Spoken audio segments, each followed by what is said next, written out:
Yeah. I am still. I know you did that. The most popular video on your channel is the Duolingo video. I actually started Oh, going through Duolingo, and oh, the it's a weird app because there's a lot of things about it where I feel like it's perfectly fine for like picking up vocab, but then it does some weird sentence structure, especially when it's trying to get you to do the English version of a sentence where it's like, why do you want it in this very uh, specific form? Or one yeah, really yeah, yeah. annoying thing, whenever it does names, it will say like if it's like Tanaka Ken, it will then want you in the English version to do it the other way round. It's like, Uh, what are you doing? It'll like tell you you're wrong if you do it like in the way it doesn't expect you to do it. yeah, I haven't used Duolingo for like a really long time now. I haven't even really like checked it out Mhm. because I know that it has changed so much since I used it. Like, I started using it like in its quite early form, and Mhm. as I was using it, it went through like like 3 to 4 like extensions and renovations. But like from what I've heard, it's like completely different now. Like they completely revamped the tree. I haven't even seen anything, so I'm not sure what it's like now. But yeah, Duolingo is one of those things that I can't believe that I used it for so long. To be honest, And um, at this stage, I don't know if like it's kind of one of these things like it's kind of like Rosetta Stone where people have sort of memed it into this position where nobody actually has like a proper opinion on it anymore. Like there's very few people like you who actually used it for like 800 plus days who actually formed a proper opinion. A lot of what people say about it is very much just repeating what other people have said. yeah, it's like I like like I've always said in my videos when it comes to language learning is that when you're a beginner or like when you're not in the like 3,000 hour club already, um, then it's like it really doesn't matter what you use because most of the time, most of it is going to be pretty much the same in the sense that you're going to get the base vocabulary, some level of grammar, and things like that. It doesn't really matter what you use for that. Mm-hmm. And about it being efficient or time efficient or whatever, if you're talking about something that's going to take you like 100 to let's say even 500 hours in the grand scheme of things, that is a really short amount of time in terms of what it actually takes to reach a high level of fluency in a Mm-hmm. language. Like, well, okay, I think I used Duolingo. I don't know exactly, and I don't remember exactly, but I think it was like definitely under 200 hours in total, even though I used it for 800 days. Like, Yeah. I had a strict streak of 800 days. Mm-hmm. But like the 200 hours is such a small amount of time compared to what I've put into, for example, Anki, which is almost like close to 2,000 hours, for example, as well as like immersion and things like that. Yep. I think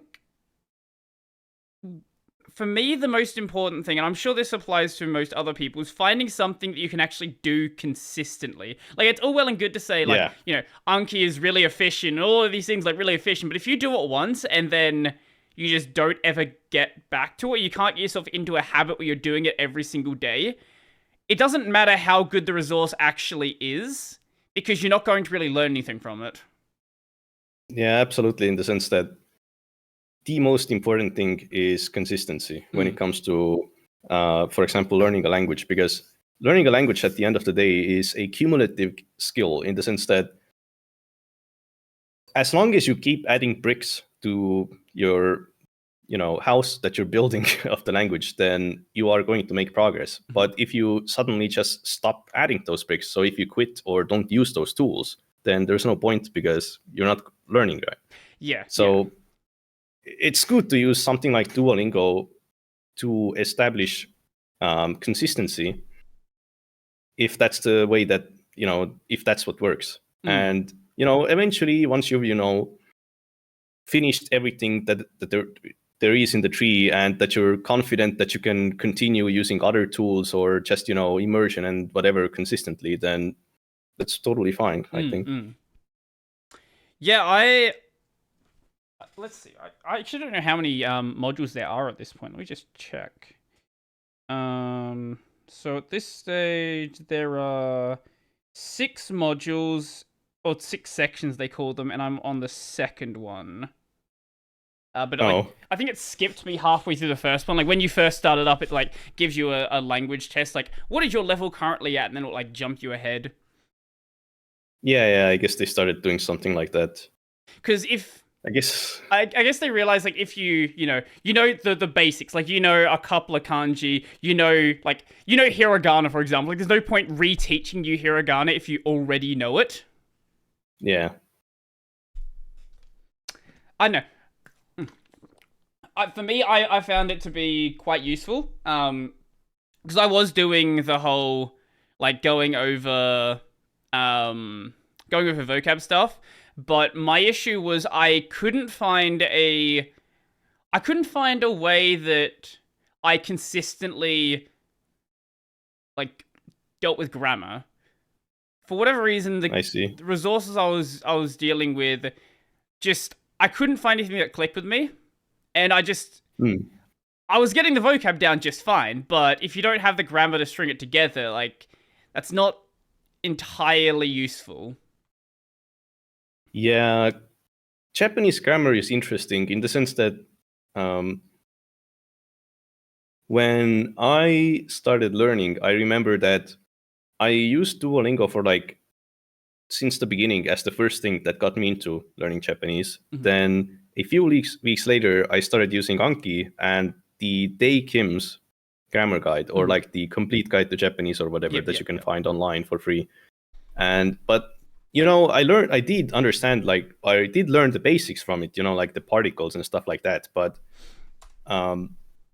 most of the time, I read through the book as well as through the grammar guide. But I didn't really, like, even though I read through those things, I didn't, they didn't particularly click with me or stay with me for the most part. The only thing that, the main benefit was that I knew that something existed that might be in that book if I ever need to look it up in the future. But the truth is that I actually haven't looked up that many things like that many times as people might expect, in the sense that even now I don't feel like my grammar is perfect, but just over time through immersion and sentence mining and stuff like that, I don't really worry about grammar anymore. I feel like it just naturally just started to understand it over time. So you had sort of enough of a foundation where you could understand the context things were being used in, and then sort of piece it together. Yeah, pretty much. It's like Japanese grammar is kind of like vocabulary in the end. Like if you have, what's a good example? For example, when I try to like recall something, like my mind goes completely blank in situations like this. So for example, oh my God, seriously, I can't remember anything.